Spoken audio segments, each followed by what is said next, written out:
Ko'riblam yig'inlar keldigo deyman. Bugun sizlarga tabiiy ham yeyishlik bo'lgan oilda qumul yapmiz tayyorlash usulini o'rganamiz. Yaxsiz yurakni alt raqamlarni yo'llab qo'ying, mazmunni saqlab olishni unutmang.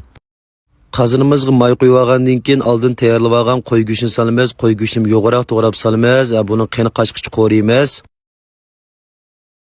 Oldi bilan buningga 2 qo'shiq atrofida tuz sevitimiz. Bunda olganda texmo tamlik go'shtning ichiga tuz tamiz singdi va buni davomli qo'raymiz. Go'shtni 2 minut atrofida qo'rib etgandan keyin bosh piyozni solamiz. Bosh piyozni selib, bosh piyozni 1 minut atrofida yaxshi qo'raymiz. Undan keyin buningga tayyor qilib qo'ygan yarim tal pomidor, undan keyin zanjivil, ya'ni sinjang selib, bularni qo'shib uzun qo'raymiz. Mush pomidorning ta'mi rangi chiqqan qadar uzunroq qo'raymiz. 3 minut atrofida mushta past o't qo'rsanglar yaxshi bo'ldi. Undan keyin buningga oilada ishlatilgan lozjangni muvofiq miqdorda selib, buni qo'raymiz.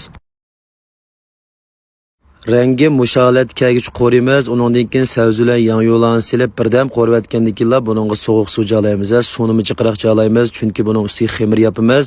Anqcha tayyor bo'lgan xamirimizni qazimizning cho'nligiga qarata nibzirek ichib tayyor qilamiz. Go'shtlarni bir 10 minut qaynatamiz, tovoqni yapib, anqcha bu pishib tayyor bo'ladi. Buning suyidan azroq elib olamiz. Xamir yapganda ustiga ishlatamiz. Ma'osa pish qunaqa, hamma pishirib olgan qunaqni musholat tizimiz. Undan keyin samsaqni yapılaq to'g'rab samsaqni shuni ustiga silib undan keyin yeyib tayyor qilgan xamirimizni chiroyli holatda buni ustiga yapamiz. Abay elib olgan suyimizni buni ustiga ham tekshib qo'yamiz. Buni qo'yib o'tni past qilib buni 10 minut tumlaymiz. Undan keyin bu pishib tayyor bo'ladi. Tayyor qilib qo'ygan ochki gulamdo yoki palak gulamdo silib 1 minut qaynatib etgandan keyin iste'mol qilsak bo'ldi.